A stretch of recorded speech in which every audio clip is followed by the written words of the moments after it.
wish you could smell my kitchen right now. Actually, I wish you were in my kitchen right now so that you could taste these delicious sourdough sandwich loaves. These are soft, they're fluffy. I'm about to pull them out of the pan, but first, let me show you how I make this sourdough sandwich bread. It is an easy overnight recipe. You don't have to do it overnight, but I like to do it overnight to save me time. And my kids love this bread. It's perfect for sandwiches, perfect just to slather with some butter. We also like toasting it and sprinkling a little bit of cinnamon sugar on top. Honestly, if you have not found a really good sourdough sandwich loaf yet, this is the one you need to be making. We are out of sandwich bread, so I'm going to show you today how I make my super easy, simple sourdough sandwich bread. This recipe has literally taken me months to develop, and I finally, after many months, got it to where I love it. I think you're going to love it too. So many of you do already love it. You can go find it on my website, amybakesbread.com. You can search soft sourdough sandwich bread or sourdough sandwich bread, Amy Bakes Bread, and it will pop right up. So many good reviews. So many people love this because their kids will eat it. That's why I love it. It also tastes delicious. A turkey sandwich. Oh my goodness. That's what I want to eat now. Peanut butter and jelly, toast. We like a little sprinkle of cinnamon and sugar on top. I know you're going to love this one. Let's go. We're gonna start by mixing up a levain. Now, don't let that scare you. Basically, you're taking your existing sourdough starter and you are mixing up a starter, a levain that is just for this recipe. And the reason we do that for this recipe, we're gonna add a little bit of sugar to it because it helps the starter and then the resulting bread to not taste as sour, which is really nice for those picky eaters. You can just use your ripe active sourdough starter in place of this. Just make sure you fed it a couple of times before using it so that it's really ripe and active. This recipe does have quite a bit of honey in it, and so that can make it take a little bit longer for the dough to rise. It's a more enriched dough. So just keep that in mind if you choose to use a regular sourdough starter. So I'm gonna show you how I mix up my levain. So to mix up my levain, this is actually a French word for sourdough, and it kind of just acts as a power feed for your starter. And also we're gonna use up everything pretty much in this bowl once it ferments. So I can just maintain my regular sourdough starter as I normally would, and then mix up, you know, special ones when I'm making sandwich bread or cinnamon rolls or things for specific purposes. And for this one, it's because we don't love a ton of sour flavor, and this is going to ferment for a long time, and so it's more susceptible to getting, you know, more sour flavor. If you love a more sour flavor, you can just use your regular starter, but it does call for a lot, so you're going to need about 400 grams total of this starter. That will make about 2 loaves of bread. Okay, we're going to add 20 grams of our starter, and then I'm doing 20 grams of sugar.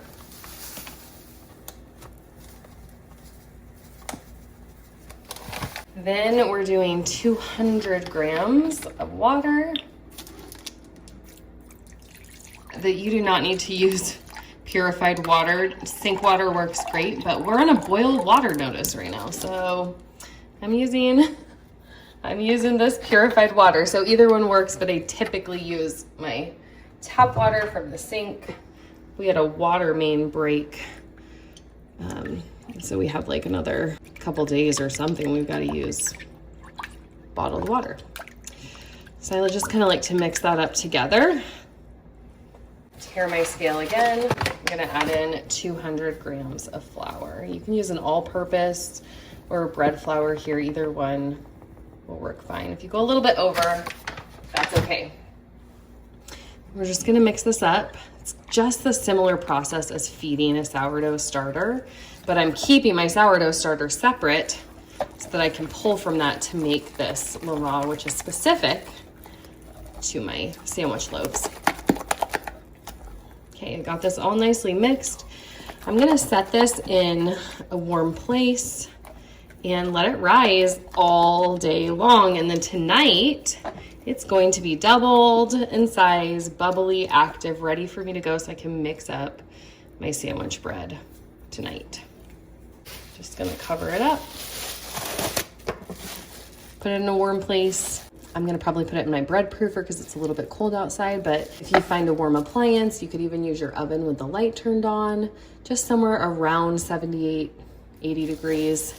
That's what we want with this. Now I got to go do my dishes. See you later tonight.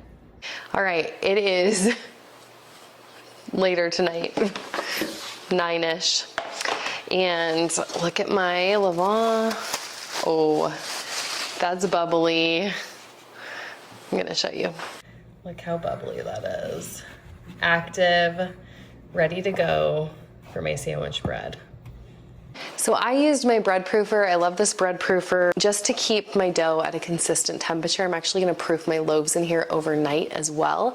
If you don't have a bread proofer, you're just gonna wanna find a spot that your bread and your dough can stay warm, and your starter when you want it to rise, or your levain. So the temperature is probably one of the biggest things with making this bread. It takes a little while to rise because of the extra honey and the oil and egg and all of the enriched things that we're putting in here. So having a bread proofer is really, really nice. We're gonna mix up our bread dough. I'm gonna use the Anchorstrom mixer tonight to mix up this bread dough. I actually have a review of my top 4 favorite stand mixers. I go in depth on how they work. You can see everything from cookie dough to bread dough, sourdough, how each one works. I love the Anchorstrom mixer as one of those mixers. They all do a good job depending on kind of what type of baker you are. But today we're gonna use the Anch. So I've got my bowl. I'm gonna set it on my scale here. And then we're gonna just plop all the ingredients into the bowl. First up, we have this levain. We are using basically all of it, 400 grams right into this bowl. The reason we use so much is to help the dough and the resulting bread to not be super sour.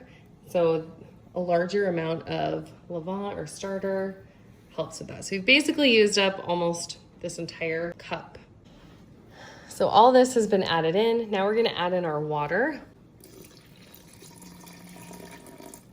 I like to use water that is probably room temperature. You want, the temperature of your water can really impact your dough. So I don't want it too hot, but I definitely want it not cold, because that will just make the dough take longer.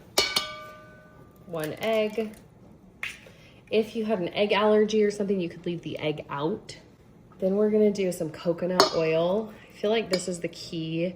One of the keys to the super softness of this recipe. Just makes it super, super soft, but you can sub coconut oil for any neutral flavored oil. We're gonna do our honey. This bread does call for quite a bit of honey. It is a sweeter sandwich bread, which is partially why, you know, all of these little things impact the ending flavor of this bread. And my goal in this loaf is for my kids to eat a naturally fermented sourdough loaf. And so that's why it has a little bit more honey in it. It's got a lot more levain, and it has like that coconut oil to make it super soft. The egg makes it a little bit rich. All of these things in here. And the way that this loaf is developed is to help it to be not quite as sour of a loaf so that my kids will enjoy it. Okay, we're doing our salt and then bread flour. Now, because I'm weighing in grams and I know my bread flour and I know my ingredients, because of this, I can just put in all the flour. But I typically recommend, especially if you're changing up any of the ingredients in here, substituting them, to hold back about a cup of flour and maybe a half cup. I will often hold back about a half cup of flour just because I want my dough to not be over floured. I don't want to over flour it accidentally. And especially if you're using a cup measurement, it can be really easy to over flour your dough. So I like to hold a little bit back as I'm kneading, and then I can add it in as the dough is kneading as needed. So I'll just hold back about a half cup right now, about 50 grams. And we're gonna go ahead and knead this up, and we'll add the rest of the flour in as we go. I stick the bowl onto the machine. And then we're going to add in our roller here and the scraper over here. These are the two parts to this machine that make this go. It kind of does a stretching motion that kneads the dough. And you can actually, I like to pull this out a little bit. You can see I'll pull this moves, this arm, and you can tighten it here. So we're gonna go ahead and turn it on.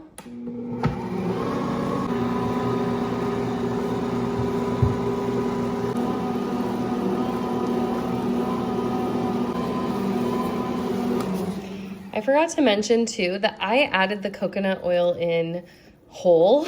I didn't melt it. So you can see that it's in here like this. As it needs, it's going to soften and melt into the dough. Just like butter would, softened butter. So you can add the coconut oil in whole and it's not going to be an issue.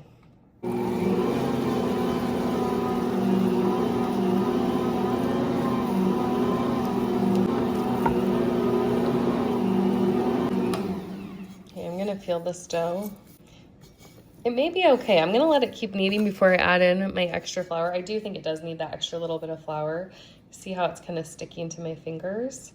So it probably could do with that little bit of extra flour, but it's close because what I want to do is to be able to pinch off my dough, and I want it to be able to like roll into a ball in my fingers without a ton of sticky residue. See how it's still kind of sticky? So I think it will need that little bit of extra flour.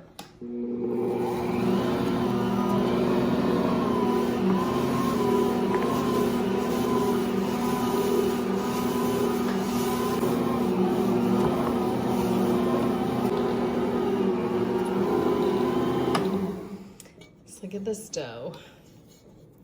The goal is to be able to pull it up, stretch it, and get a window pane without it tearing. Do you see how that's tearing?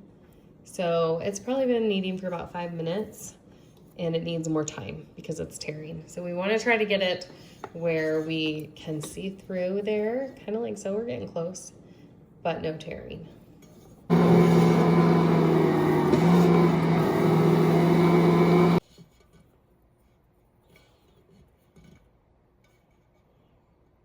Still a little bit of tearing. We're going to keep going.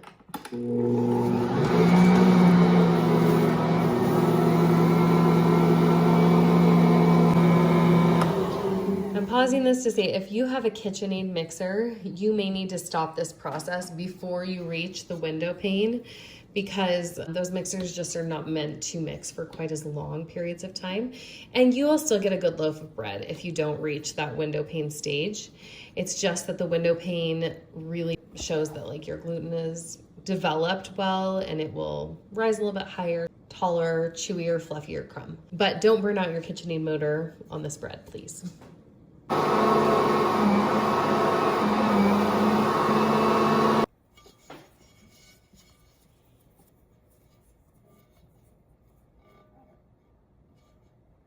That's looking pretty good. Okay, I'm gonna dump this out and shape it right away. Okay, so traditionally, this recipe calls for the dough now at this point to rise for probably about like 4 hours. You won't notice a huge rise in there, but you will notice the dough like start to fill out a container and just kind of start to puff up a little bit. But I have found that you can bypass this step and shape it right now into loaves.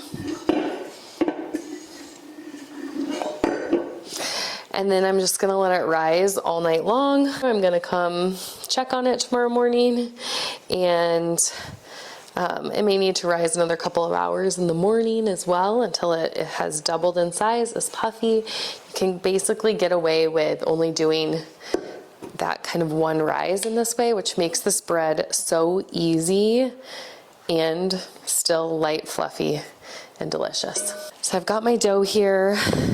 It's really soft. It's really beautiful. So I'm just cutting it in half, and then I'm gonna shape it into 2 loaves. I like to put this dough in just like a 1-pound loaf pan.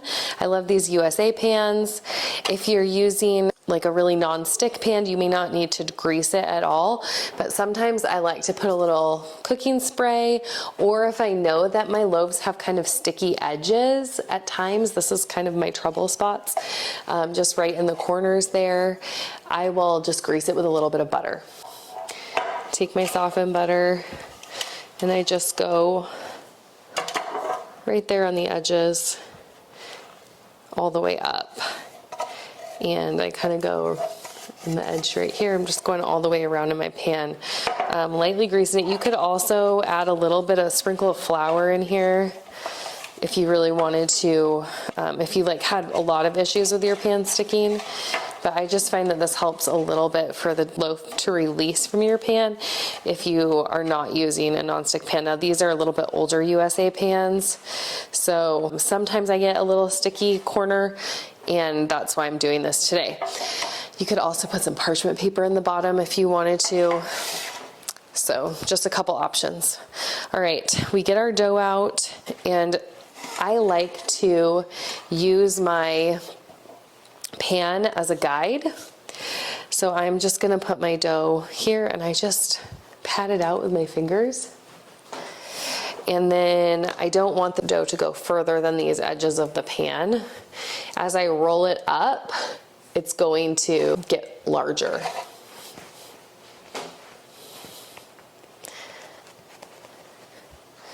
So when you roll, I roll it over and then I push in here with my hands. Roll over, push in with my hands, roll over, push in. And by the time that you get to the end here, you can see that it is going to be the same size as the loaf pan. I just go on the seam, pinch the seam together, and I kind of take the ends and roll them up too.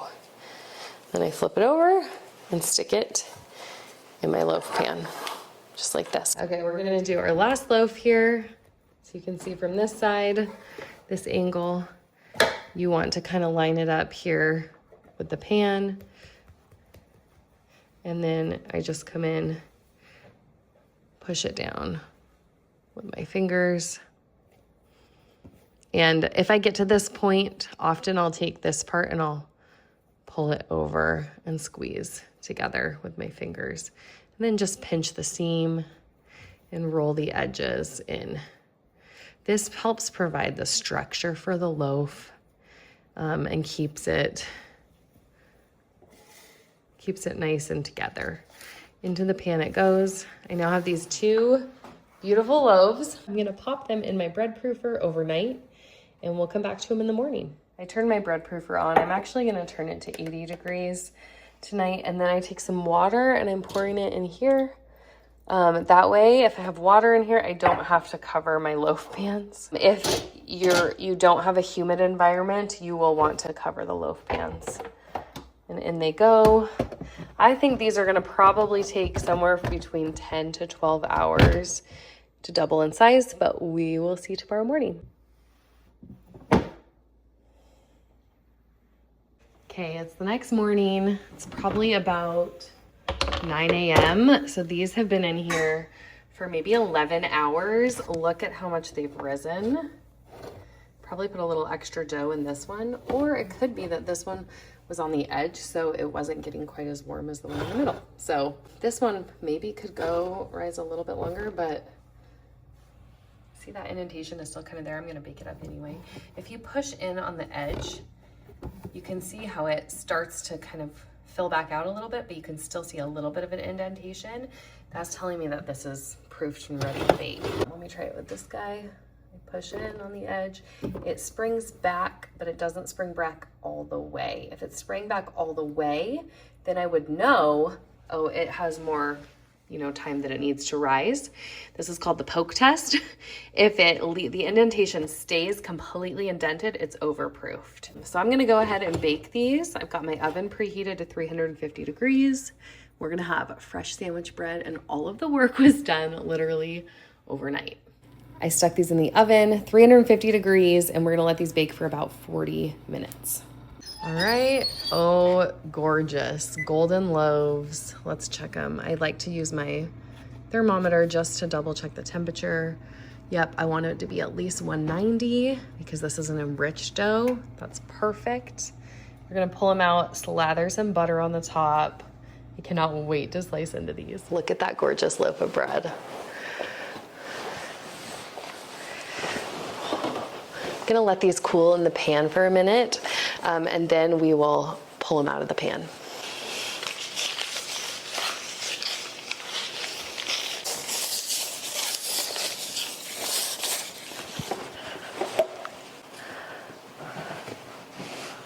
Look at that gorgeous loaf. Aren't these gorgeous?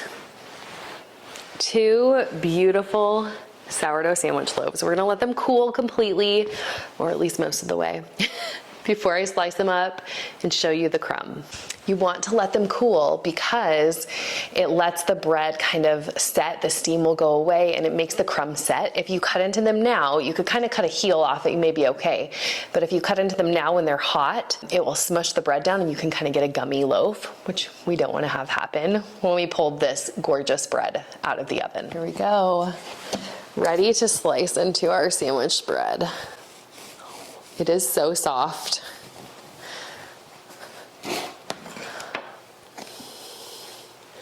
Look at that crumb. Isn't that beautiful? Super gorgeous crumb. I'm gonna cut myself another slice. Wow, this is so soft. 100% sourdough, fluffy, absolutely delicious. I love this bread. I added a little bit of my homemade strawberry jam. Moment of truth.